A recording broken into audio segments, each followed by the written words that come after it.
Josué capítulo 6, vamos ler e a gente vai orar para a gente dar início, amém? Então, vamos lá? Acompanha comigo aí na sua Bíblia, a gente vai ler o capítulo 6 inteiro, tá? Jericó estava completamente fechada por causa dos israelitas, ninguém saía nem entrava. Então o Senhor disse a Josué: saiba que entreguei nas suas mãos Jericó, seu rei e seus homens de guerra. Marche uma vez ao redor da cidade com todos os homens armados, faça isso durante 6 dias. 7 sacerdotes levarão cada... Tá no Insta, as coisas estão explodindo aí já. O próximo é o seu celular, no nome de Jesus. Versículo 4, 7 sacerdotes levarão cada uma trombeta de chifre de carneiro à frente da arca.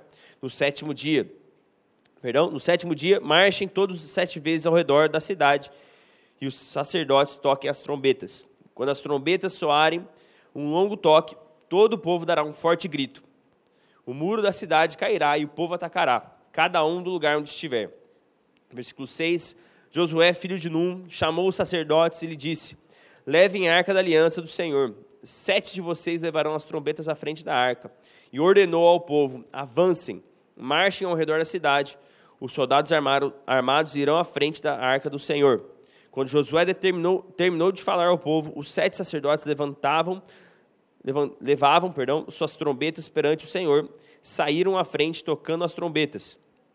E a arca da aliança do Senhor ia atrás deles. Os soldados armados marchavam à frente dos sacerdotes, que tocavam as trombetas, e o restante dos soldados seguia a arca. Durante todo esse tempo tocavam-se as trombetas. Versículo 10, mas Josué tinha ordenado ao povo: não deem o brado de guerra, nem levantem a voz, não digam palavra alguma, até o dia em que eu ordenar. Então vocês gritarão. Assim se fez a arca do Senhor rodear a cidade, dando uma volta em torno dela. Então o povo voltou para o acampamento, onde passou a noite. Josué levantou-se na manhã seguinte, e os sacerdotes levaram a arca do Senhor. Versículo 13, os 7 sacerdotes que levavam as trombetas iam adiante da arca do Senhor, tocando as trombetas. Os homens armados iam à frente deles, e o restante dos soldados seguia a arca do Senhor, enquanto as trombetas tocavam continuamente. No segundo dia também rodearam a cidade uma vez mais e tocaram o acampamento. E durante 6 dias repetiram aquela ação. Versículo 15. Perdão, gente, estou com um pouco de dor de cabeça. Está difícil de ler aqui, as letras estão pequenas. No 7º dia, levantaram-se ao romper da manhã e marcharam da mesma maneira 7 vezes ao redor da cidade. Foi apenas nesse dia que rodearam a cidade 7 vezes. Na 7ª vez, quando os sacerdotes deram o toque da trombeta, Josué ordenou ao povo: gritem, o Senhor entregou a cidade a vocês. A cidade, com tudo que nela existe, será consagrada ao Senhor para a destruição. Somente a prostituta Raabe e todos os que estão com ela em sua casa serão poupados, pois ela escondeu os espiões que enviamos.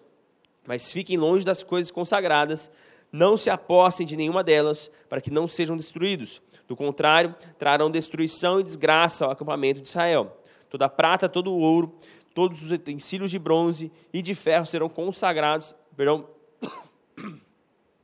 sagrados e pertencem ao Senhor, e deverão ser levados para o seu tesouro. Quando soaram as trombetas, o povo gritou. Ao som da trombeta e do forte grito, o muro caiu. Cada um atacou do lugar onde estava e tomaram a cidade.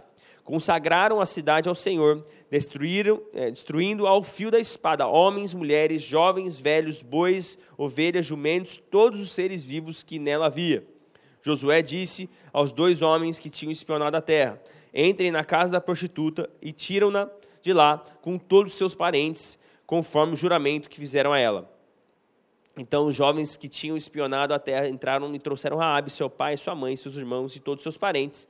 Tiraram de lá todos da sua família e os deixaram num local fora do acampamento de Israel. Versículo 24, depois incendiaram a cidade inteira e tudo que nela havia, mas entregaram a prata, o ouro, os utensílios de bronze, o ferro ao tesouro do santuário do Senhor. E poupou a prostituta Raabe e a sua família e todos os seus pertences. Vou terminar no versículo 27. Assim o Senhor esteve com Josué, cuja fama espalhou-se por toda a região. Baixe sua cabeça aí, vamos orar. Amém, Jesus. Pai, nós Oramos nesse momento, te agradecemos, Pai, primeiramente pela sua presença, pela presença do Teu Espírito Santo no nosso meio. Pai, tudo que fazemos nesse lugar para honrar a Tua presença, honrar Teu nome, Pai, nesse ambiente da palavra, nesse momento da palavra, Pai, eu oro para que Teu Espírito Santo possa se mover nesse lugar, como já tem sido durante o nosso tempo de louvor. Espírito Santo, que a semente da Sua palavra possa gerar mudança no nosso coração, mudança de perspectiva, mudança de comportamento. Esse é o desejo do nosso coração nessa noite, Pai. Pedimos a Tua unção sobre nós, no nome de Jesus. Amém. Amém, amém. Pessoal, vamos lá. O título da minha mensagem hoje é A Vitória pela Fé. A Vitória pela Fé, tá? Hoje, como nós vamos iniciar a nossa batalha do Move, homens contra mulheres, meninos contra meninas, eu quis falar a respeito de algo nessa linha, a respeito de batalha, guerra, porque é isso que o Senhor colocou no meu coração. Eu estava orando por hoje, né, orando pelo sábado, e o Senhor me colocou meus livros no meu escritório, eles ficam bem na frente da minha cadeira aqui no escritório aqui da igreja, e a porta do meu armário estava aberta, e o livro do meu pai chamou a atenção, o livro que ele escreveu. É muito interessante, ele escreveu esse livro aqui, que é um livro baseado justamente no livro de Josué. Foi uma série de mensagens que meu pai deu na igreja aos domingos, e o livro ficou me chamando a atenção, eu falei, vamos lá, né? E o Senhor colocou no meu coração, Josué capítulo 6, depois eu dei uma estudada pelo livro do meu pai também. Então vamos lá. Coloca o mapa aí para mim, por favor. Quero fazer uma introdução. Por quê? Gente, aqui, os israelitas estão prestes a começar a sua jornada do cumprir da promessa que o Senhor fez para Abraão. Gente, Abraão aparece na história mais ou menos, na verdade, mais de 400 anos antes de Josué. Então, esse texto que a gente acabou de ler, a promessa que Deus fez para Abraão, dessa terra que a gente está vendo no mapa, tanto a areia azul como a areia amarela ali embaixo também, essa terra tinha sido prometida a Abraão por Deus mais de 400 anos antes. Então, você para pensar, gente, na expectativa que existia no coração de um israelita. Um israelita que viu o seu povo que conhece a história, conhece as promessas, conhece o tempo que o seu povo passou como escravo no Egito. E esse é o contexto. Então, finalmente, a promessa do Senhor vai se realizar na vida dos israelitas. Finalmente vai se cumprir a promessa que Deus fez mais de 400 anos atrás. Eu não sei você, mas se eu estivesse prestes a receber algo que eu estava esperando tanto tempo assim da parte de Deus, meu coração, no mínimo, ia estar batendo um pouquinho mais forte. E eu olhando para esse momento, eu fico, caramba, cara, muita coisa. Eles estão prestes a tomar posse dessa terra. Essa é a primeira história, nossa, estou cuspindo um monte, perdão. Essa é a primeira história de uma cidade sendo conquistada. Para você ter noção, por exemplo, você tem ali a estrelinha que está em Jerusalém, certo? Você sabe, Jerusalém se torna a capital de Israel. Mas você sabia que Jerusalém só vai ser conquistada por Davi mais de 100 anos depois? Ou seja, o povo toma posse da terra prometida, o povo está morando na terra prometida, anos e anos se passam, e só depois que a cidade de Jerusalém vai sendo conquistada. Por quê, gente? Diferentemente de hoje, nos tempos antigos, você não tinha uma delimitação certinha onde que é cada país. Os países, as regiões, elas eram conquistadas por essas fortalezas, essas cidades grandes que exerciam influência naquela região. Então, Jericó era, sim, uma das maiores cidades, justamente por ela estar próxima do Rio Jordão, perto de uma fonte de água, então era uma cidade extremamente grande, tá? Então, só te trazendo um pouco de contexto, para você ter noção do que estava acontecendo, o que estava no coração de um israelita em Josué capítulo 6.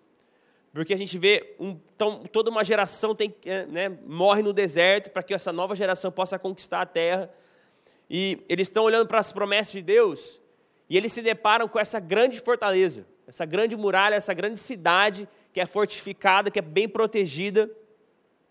E eles estão, e Deus não dá uma instrução, peraí, façam isso que vai acontecer. É muito... Então, por que Jericó, então, deveria ser a primeira cidade ou fortaleza a ser conquistada? Porque se você parar a pensar, gente, no mapa aqui, deixa eu te apontar. Deixa eu ir para perto do mapa. Os israelitas, eles estão vindo dessa região aqui, ó. Eles estão subindo aqui para a Palestina. Eles estão vindo do Egito, certo? Eles eram escravos do Egito. O Egito está mais ou menos aqui, no preto, tá? E eles estão subindo. Por que será, então? Por que os israelitas não conquistam primeiro Berseba, ou Hebrom, ou a própria cidade de Jerusalém? Por que a primeira cidade tem que ser Jericó? Porque das cidades da região da Palestina, gente, Jericó era a mais poderosa, uma das mais poderosas, era a cidade mais bem fortificada.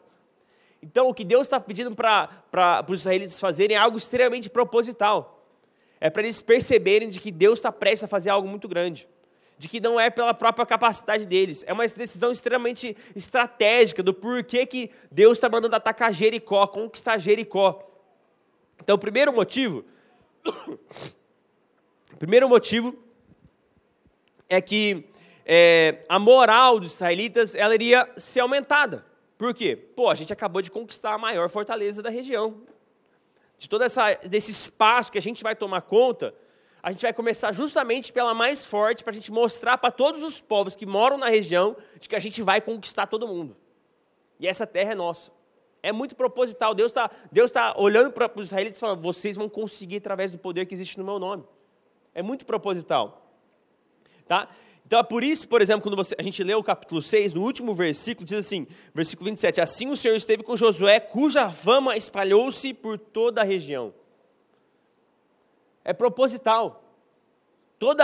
Os israelitas ficaram famosos na região da Palestina por causa disso que aconteceu na cidade de Jericó. Então, é proposital. O segundo motivo que eu estudando, eu percebo que é uma jogada estratégica também por causa da localização. Os israelitas conquistando a cidade de Jericó, você tinha vários povos que moravam na Palestina, que eles eram assim, cada um ficava no seu espaço, ninguém ficava se atacando, tinha um povo ou outro que dava um problema um para o outro, mas assim, a maioria dos povos, eles viviam bem assim um com o outro. Então o que os israelitas atacando Jericó, eles estão dividindo literalmente a terra no meio, e eles estão causando, eles estão evitando de nações do sul se alinharem a nações do norte, para se defender contra a nação de Israel. Então, uma jogada extremamente política, estratégica, militarmente falando. Olha como Deus percebe essas coisas, Deus nota, e Deus tem a melhor estratégia, Deus tem um porquê de todas as coisas. Então, esse é o contexto. Então, 400 anos de espera, uma cidade extremamente importante para a região, para você elevar o psicológico dos israelitas para o que vai acontecer nessa região, nessas guerras que vão acontecer, porque você olha para o livro de Josué, gente, é guerra atrás de guerra, é conquista atrás de conquista, batalha atrás de batalha. Um monte de coisa acontecendo. Tá? Então, esse é o contexto. E daí, no versículo 1 do capítulo 6, a gente tem um momento dos israelitas chegando perante Jericó, e aqui está o versículo 1. Jericó estava completamente fechada por causa dos israelitas, ninguém saía, ninguém entrava. Então, a cidade se fechou ali, ninguém saía, ninguém entrava, você não tinha acesso a nada, porque as pessoas de Jericó sabiam que os israelitas queriam atacar essa cidade. Tá bom? Então, esse é o contexto. E daí eu quero fazer alguns pontos com você que eu noto nesse texto de Josué capítulo 6, que eu acho que a gente pode aprender, que pode gerar algo no nosso coração. Amém? Meu primeiro ponto pode passar o slide aí.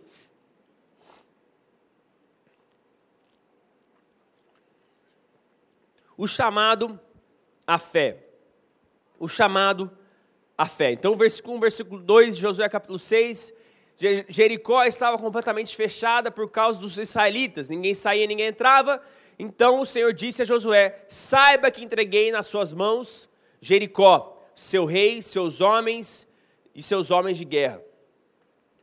O homem, se você olhar para o capítulo anterior, final do capítulo 5, você tem Jericó tendo encontro com o próprio Jesus. É uma epifania, né? Um momento onde Jesus se revela a um homem, né, na Bíblia. E é um momento muito específico, que é interessante, porque no começo da conversa, Deus não revela como que a cidade vai ser conquistada. A conversa vai um pouco, eles trocam uma ideia, e só depois o anjo do Senhor, que é um anjo com letra maiúscula, revela qual que vai ser a estratégia que os israelitas vão ter que ter para conquistar a cidade de Jericó. Mas qual que é o meu ponto aqui, meu primeiro ponto de hoje? É que Deus, Ele coloca vários sonhos no nosso coração, Ele te mostra coisas a respeito do seu futuro, Ele fala coisas a teu respeito, mas às vezes Ele dá uma demorada para te falar como que as coisas vão acontecer. Às vezes acontece muito isso. É muito provável que você está num momento da vida que você está vivendo isso. Que você tem uma ideia para onde você vai, mas você não sabe como que é a sua jornada até chegar nesse lugar. E o Senhor está nos chamando para esse lugar de fé. Nos chamando para esse lugar de confiar na palavra dEle. Por quê? Assim, eu coloquei o texto aqui de Mateus capítulo 19, versículo 26, diz assim: para o homem é impossível, mas para Deus todas as coisas são possíveis. Isso é o próprio Jesus falando com seus discípulos. Todas as coisas são possíveis para Deus. Então, talvez você está olhando para o momento da sua vida que você está vivendo, você está falando, é impossível isso acontecer. Nunca que isso vai acontecer. Nunca. Talvez você está olhando para coisas da sua família, sei lá. Gente, talvez um divórcio dos seus pais. Um momento de crise na sua família. Talvez uma pessoa doente, não sei, um parente próximo. E você está falando, não vai acontecer, não tem como acontecer. O médico já disse que é isso que vai acontecer. E o Senhor está te chamando para esse lugar de fé. O Senhor está te convocando para esse lugar. Creia naquilo que eu posso fazer. Tenha fé naquilo que eu posso liberar sobre a sua vida. Esse é o lugar que o Senhor estava chamando os israelitas, e esse é o lugar que Deus quer nos chamar nessa noite. Gente, não sei se você lembra da história, mas os israelitas, eles não eram um povo militarmente treinado. Isso aqui era a primeira batalha que os israelitas estavam passando. Gente, os israelitas foram escravos por 400 anos, ou seja, eles não tinham ferramentas, armas, eles não tinham nada. Eles não tinham estratégicas militares para conquistar uma cidade. O que Deus estava pedindo para os israelitas fazerem, de ir lá e atacar justamente a cidade mais fortificada da região, é justamente para provar a fé deles. Tipo, coloca a sua esperança em mim, e eu vou fazer algo maravilhoso. E esse é o convite que o Senhor nos faz hoje. Você realmente, com as suas forças, com a sua inteligência, com as suas capacidades, talvez as coisas não vão acontecer, mas com a porta que o Senhor vai abrir na sua vida, as coisas podem acontecer. Com aquilo que Deus pode liberar sobre a sua vida, as coisas podem e vão acontecer no nome de Jesus. Só Deus pode fazer algumas coisas, gente. Só Deus. Não tem estratégia, não tem ideia. É colocar a sua esperança em Deus, esperar no Senhor, esperar que Ele libere algo sobre a sua vida. É assim que algumas coisas vão acontecer na nossa vida. O Senhor está nos convidando para esse lugar de fé, amém? Um chamado ao lugar de fé. Esse é um chamado da parte de Deus, a gente colocar a nossa esperança no Senhor. A gente depositar a nossa fé de que Ele pode fazer. Ele pode fazer. Então a crise que você está vivendo, a resposta está em Deus. A resposta não está nas suas ideias. Sabe, gente, eu não estou aqui para ficar criticando uma profissão, falando mal de psicólogo, mas, gente, tem algumas coisas que só Deus vai destravar na sua vida. Só Deus. Mudança de mentalidade, perspectiva que o Senhor quer colocar no seu coração. Sabe, gente, crises familiares. Talvez você adolescente, você passa por isso. O Senhor é a sua resposta.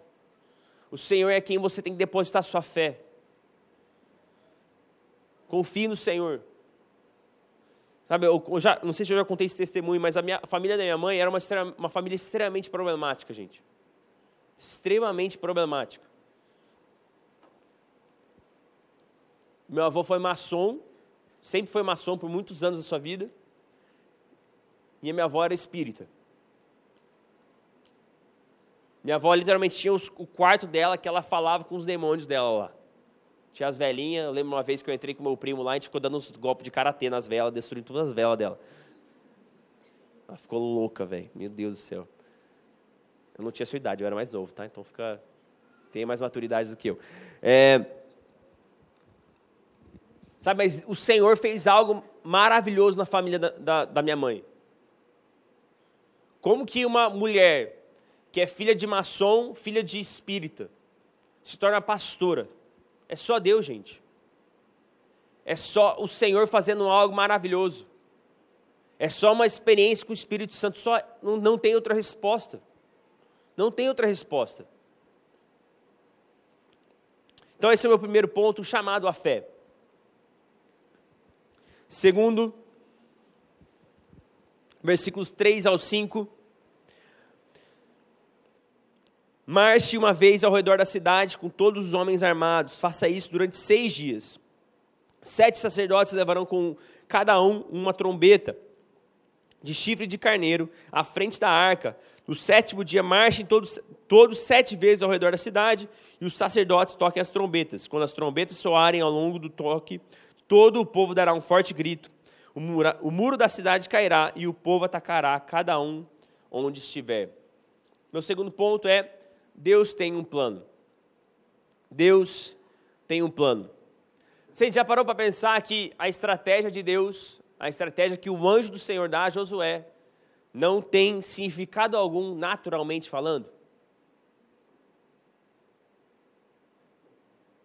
Te prometo que se você ficar gritando contra aquela parede ali, nada vai acontecer com ela.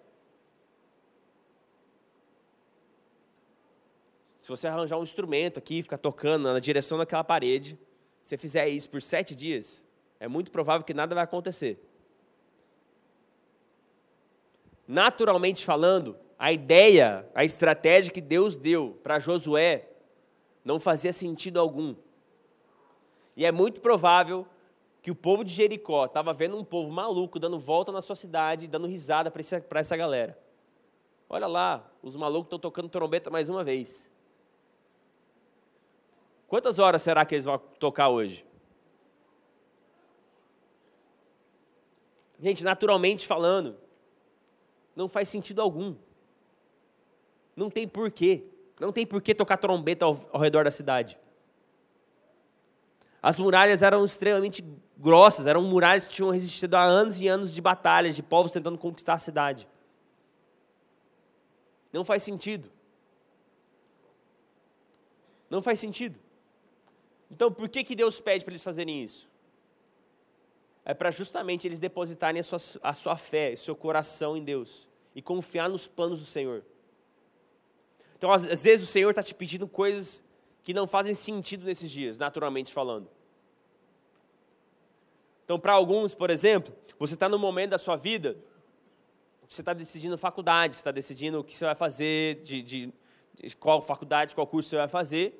E daí você foi para o seu tempo de devocional e o Senhor colocou assim no seu coração: vai lá e faz o college. Vai lá e gasta pelo menos 1 ano estudando a Bíblia. Vai lá e espera em mim, que eu vou te ensinar coisas. E isso, naturalmente falando, não faz sentido algum. Daí seus pais estão olhando para você e falando assim: mas você vai desperdiçar 1 ano da sua vida fazendo isso? Você vai desperdiçar 2 anos da sua vida fazendo isso? Às vezes, os planos do Senhor para a nossa vida realmente não fazem sentido algum naturalmente. Para as pessoas ao nosso redor, elas vão olhar para nós, vão criticar, vão apontar dedo para você e falar: o que você está fazendo, velho? Você está jogando sua vida no lixo. Você está desperdiçando sua juventude. Você está desperdiçando seus melhores dias. Você está deixando de aproveitar a sua vida. Confie no Senhor. Confia no Senhor. Hebreus capítulo 11, versículo 30. Pela fé caíram os muros de Jericó, depois de serem rodeados durante 7 dias. Hebreus capítulo 11, versículo 30. Olha que lindo. O Novo Testamento olhando para essa história de Josué e enfatizando isso. O Senhor tem um plano. Provérbios capítulo 3, versículos 5 ao 6. Confie no Senhor de todo o seu coração e não se apoie em seu próprio entendimento. Reconheça o Senhor em todos os seus caminhos e Ele endireitará as suas veredas.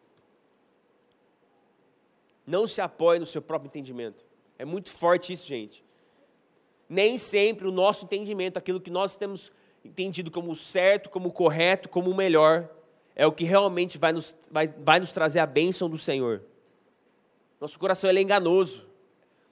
A maior parte do tempo, nosso coração não está alinhado com a perspectiva do Senhor sobre nós, com os sonhos de Deus sobre a nossa vida. Confie no Senhor de todo o seu coração e não se apoie em seu próprio entendimento. Muito forte. Amém? Então, segundo ponto, Deus tem um plano. Terceiro ponto, Josué capítulo 6, versículos 6 ao 7. A obediência é necessária. Olha o que diz no versículo 6 ao 7. Josué, filho de Num, chamou os sacerdotes e lhe disse: levem a arca da aliança do Senhor. 7 de vocês levarão as trombetas à frente da arca, e ordenou ao povo: avancem, marchem ao redor da cidade. Os soldados armados irão à frente da arca do Senhor. Gente, Josué acabou de ouvir do anjo do Senhor o plano dele, o que ele deveria fazer. O que Josué faz? Não tem conversa, velho. Ele recebeu do Senhor, ele foi direto passar as informações para a liderança de Israel. Ó, a gente vai fazer isso, isso, isso e isso. E é isso que tem que fazer. E vocês obedeçam, quando eu mandar, a gente vai gritar. O plano do Senhor, ele é claro. A obediência, ela é necessária.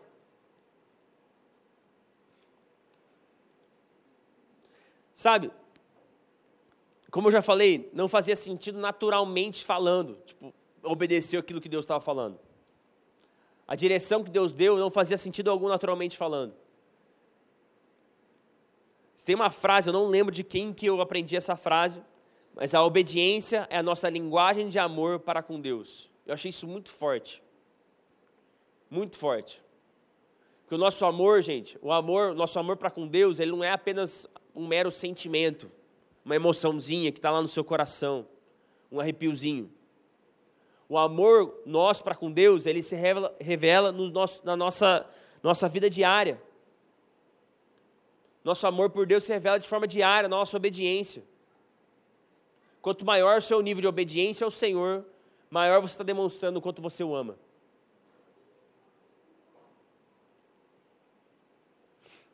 Por isso que João capítulo 14, versículo 15, diz assim: se vocês me amam, obedecerão os meus mandamentos. Sabe, gente, o amor, ele produz obediência. O amor, ele gera obediência. Porque ele não gera uma obediência cega. Ele gera um amor por entender que você está vivendo sua vida para apontar para outra pessoa, não para você mesmo.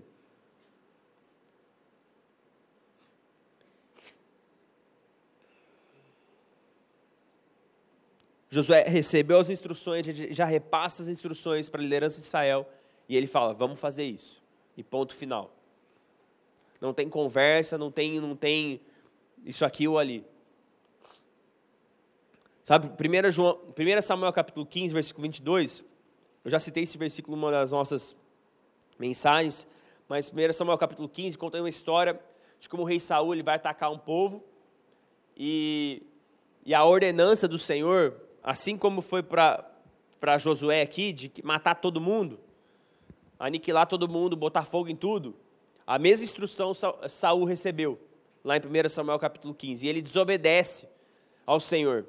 Isso aqui é Samuel, o profeta Samuel falando com Saul. Olha o que ele disse. Samuel, porém, respondeu, 1 Samuel capítulo 15, versículo 22, acaso tem o Senhor tanto prazer em holocaustos e em sacrifício, quanto em que se obedeça a sua palavra?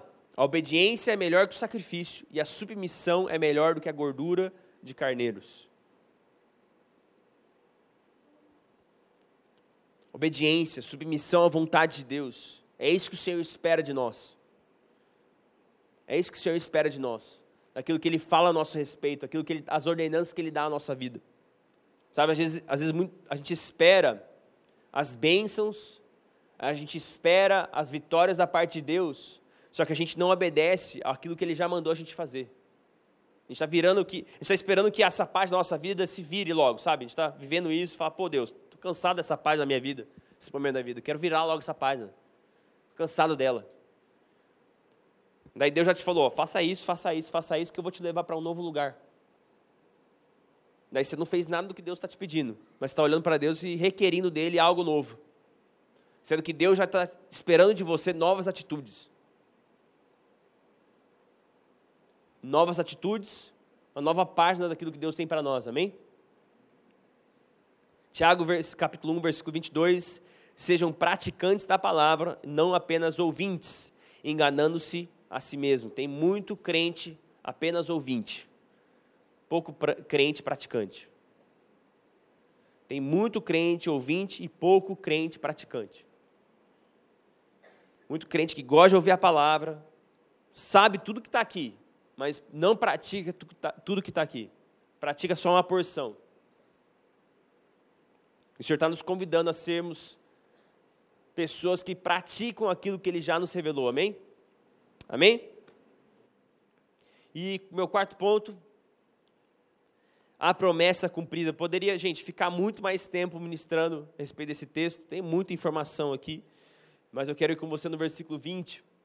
A promessa cumprida diz assim, versículo 20, quando soaram as trombetas, o povo gritou, ao som das trombetas e do forte grito, o muro caiu.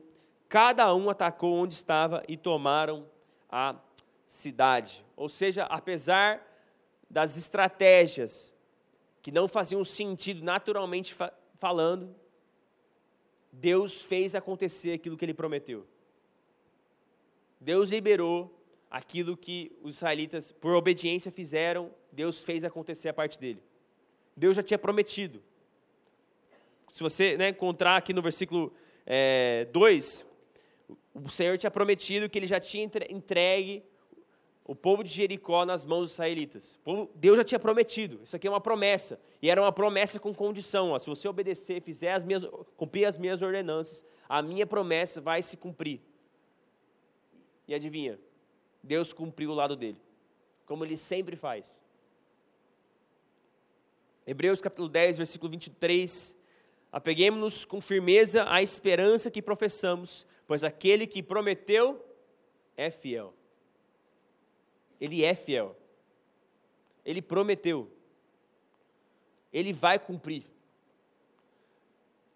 Talvez não se cumpra no seu tempo, talvez não se cumpra de forma imediata, mas Ele vai cumprir. Se apegue a isso, tenha fé nisso. Números capítulo 23, versículo 19.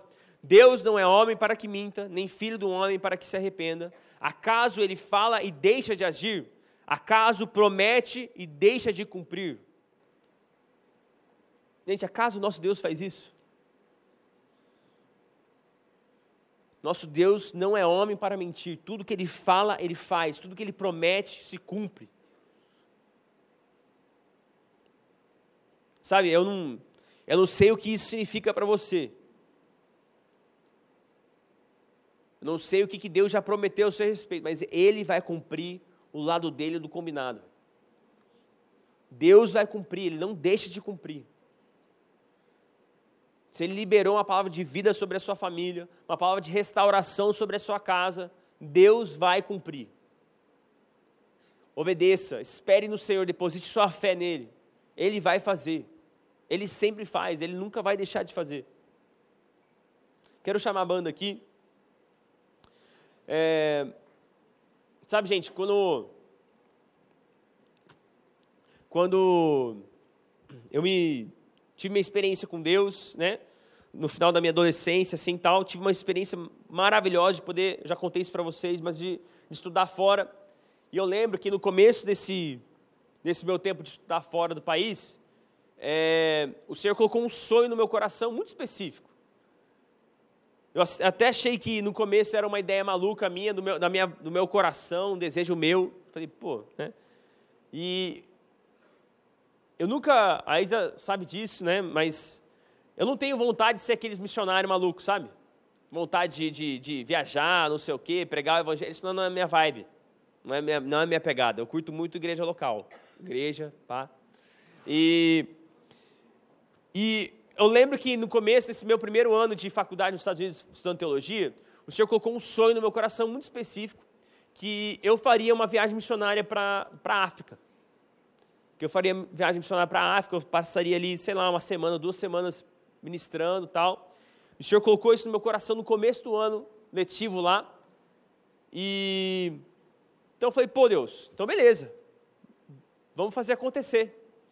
Vamos fazer acontecer. Comecei a guardar uma grana, pá. Comecei, né, esperando meio que ansioso assim para o final do ano, porque daí teria as férias. Eu, né, comecei atrás das coisas da viagem. E eu lembro que assim, nada dava certo, velho. Nada dava certo. Nada dava certo. Queria fazer acontecer e não deu certo. Não deu certo, não consegui dar esse passo, queria muito ter uma experiência. Eu lembro de ficar desanimado, falar, pô, Deus, então quer dizer que era só tipo uma coisa no meu coração, uma ideia que eu tive maluca. E eu orando, eu falei, eu tive essa percepção de novo. O Senhor colocou isso no meu coração de novo. Eu falei, não, você vai para a África, né? Mas Deus, passei o último ano orando a respeito disso, pedindo provisão, trabalhando para isso e tal. Não aconteceu. Então, Deus falou, espera, eu vou fazer acontecer.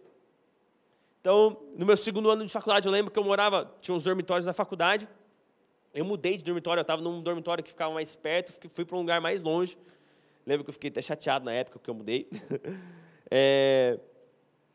Que tinha que andar mais para ir para minhas salas, tal, da minha sala de aula.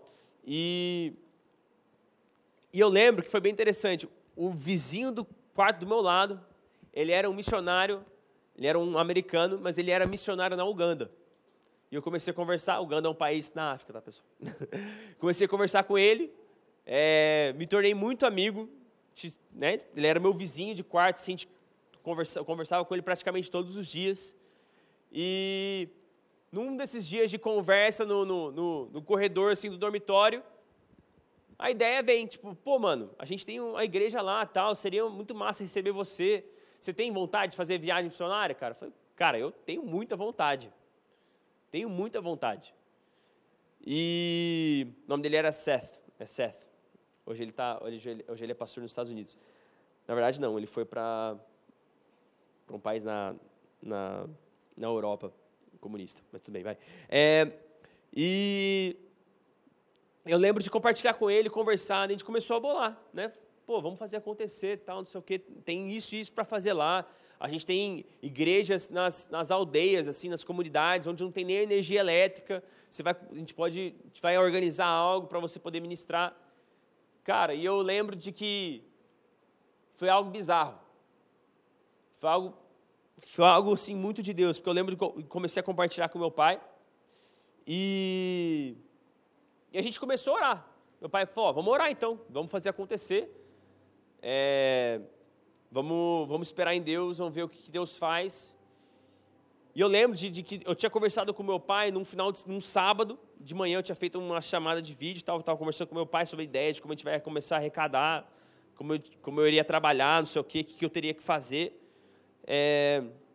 Conversei com ele num sábado. No domingo, um pai me emociona muito.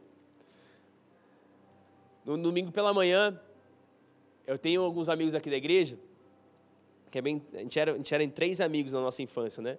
E a gente nasceu uma semana de diferença. E a mãe do Samuel, esse meu amigo, a Elisa e o Ormísio, hoje, não sei se vocês lembram deles, mas uns tempos atrás eles foram honrados de domingo, porque eles cuidavam da ceia, passaram anos cuidando da ceia da igreja. Mas no domingo, um dia depois que eu tinha compartilhado com meu pai, domingo de manhã, eles se aproximam do meu pai e falam assim, pastor, a gente orou em casa, e a gente gostaria de semear algo na vida do André. Sem motivo algum, a gente não tinha compartilhado com ninguém. E isso foi a primeira semente que Deus colocou. E eu lembro até hoje, a passagem para Uganda custou R$3.600. Eu não estou aqui para ficar... Mas eu lembro que era algo que eu não tinha dinheiro para viajar. R$3.600 é mais dinheiro do que é hoje. Inflação, vocês vão aprender sobre isso depois. E lembro que aquela foi a primeira semente. Nas próximas semanas, mais alguns casais foram compartilhando com meu pai a vontade de semear. Gente, eu lembro que eu tive que investir do meu bolso. Foi apenas R$200 para comprar minha passagem. Foi algo bizarro. Foi algo sobrenatural.